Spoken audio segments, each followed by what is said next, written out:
उत्तर प्रदेश में भारतीय जनता पार्टी के ब्राह्मण विधायकों की बैठक का मामला अब गहराता जा रहा है और निश्चित रूप से इस मामले ने अब तूल पकड़ना शुरू कर दिया है। इसमें एक नया मोड़ तब आया जब शिवपाल यादव समाजवादी पार्टी के जो नेता हैं उन्होंने यहां तक कह दिया कि भारतीय जनता पार्टी जात में बांटने का काम करती है और भारतीय जनता पार्टी में ब्राह्मण विधायकों की सुनी नहीं जा रही है, उनका सम्मान नहीं हो रहा है। अगर वह समाजवादी पार्टी में शामिल हो जाए तो उन्हें पूरा का पूरा सम्मान मिलेगा। मामले को बिगड़ता देख नवनियुक्त भारतीय जनता पार्टी के प्रदेश अध्यक्ष पंकज चौधरी ने मोर्चा संभाल लिया और भारतीय जनता पार्टी के ब्राह्मण विधायकों को नसीहत दे डाली, उनकी क्लास लगाई। क्या कुछ उन्होंने कहा, मैं आपको पढ़ के सुनाता हूं। उन्होंने कहा कि किसी तरह की नकारात्मक राजनीति का शिकार न बने।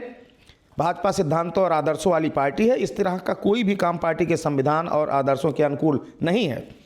भाजपा और उसके कार्यकर्ता परिवार या वर्ग विशेष को लेकर राजनीति करने में विश्वास नहीं करते। उन्होंने आगे कहा और चेतावनी दी, कहा कि भविष्य में अगर भाजपा के किसी जनप्रतिनिधि ने इस तरह की गतिविधि को दोहराया तो इसे अनुशासनहीनता माना जाएगा। उन्होंने चेताया भी और एक बात कही। उन्होंने कहा कि विधानसभा सत्र के दौरान कुछ जनप्रतिनिधियों द्वारा विशेष भोज का आयोजन किया गया था जिसमें अपने समाज को लेकर चर्चा की गई।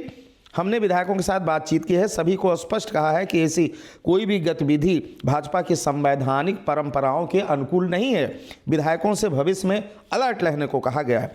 बैठक में शामिल सभी जनप्रतिनिधियों ने कहा कि इस तरह की गतिविधियों से समाज में गलत मैसेज आता है और भविष्य में अगर भाजपा के किसी जनप्रतिनिधि ने इस तरह की गतिविधि को दोहराया तब यह अनुशासनहीनता मानी जाएगी। सब मिला के उन्होंने किसी भी विधायक का नाम तो नहीं लिया, लेकिन उन्होंने स्पष्ट रूप से कड़ा संदेश भारतीय जनता पार्टी के ब्राह्मण विधायकों को दिया कि इस प्रकार से अगर आगे का भी कोई मामला अगर होता है तो इसे अनुशासनहीनता के दायरे में रखा जाएगा। फिलहाल इस पूरे मामले को समझ लेते कि मामला क्या था। वास्तव में 23 दिसंबर को जबकि सत्र चल रहा था शीतकालीन विधानसभा का, उस दौरान पीएन पाठक जो देवरिया के विधायक हैं उनके घर पर बताया जाता है कि उस दिन उनकी पत्नी का जन्मदिन भी था।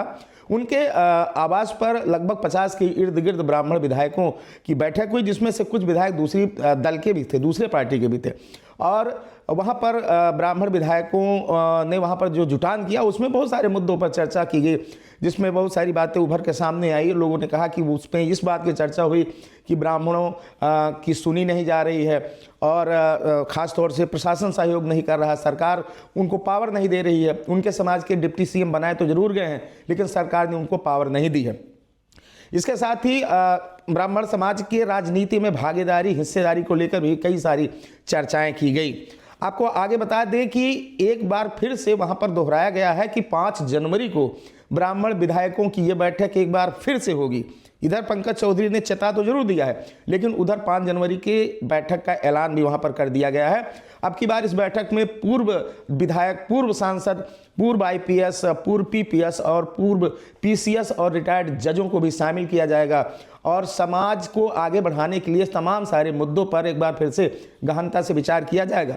लेकिन अब प्रश्न ये उठता है कि जबकि पंकज चौधरी को प्रदेश अध्यक्ष उन्होंने सीधे सीधे तौर पर विधायकों को आगाह कर दिया है तो क्या अब आगामी 5 जनवरी को यह बैठक होती है कि नहीं, यह बात देखने वाली होगी। एक बार आपको और बता दें कि जब मानसून सत्र चल रहा था, बात है 11 अगस्त की, तब इसी तरीके का क्षत्रिय विधायकों का भी एक सम्मेलन हुआ था और बहुत सारे क्षत्रिय विधायक वहां पर इकट्ठा हुए थे और जहां पर इसे, हालांकि इसे बाद में शाहभोज नाम दिया गया था। आपको बता दें कि इस समय उत्तर प्रदेश विधानसभा में टोटल 52 ब्राह्मण विधायक हैं जिसमें 46 केवल भारतीय जनता पार्टी से हैं, बाकी 6 अन्य दलों से हैं। अब देखने वाली बात यह होगी कि ब्राह्मण विधायकों का ये महाजुटान क्या 5 जनवरी को फिर होगा, क्योंकि इस बीच जो पंकज चौधरी ने सख्त कदम उठाते हुए एहतियात और हिदायत दी है कि इस प्रकार का कोई भी सम्मेलन पार्टी विरोधी गतिविधि में शामिल किया जाएगा। फिलहाल इस बैठक ने एक बार राजनीतिक हलकों में हलचल तो मचा ही दी है।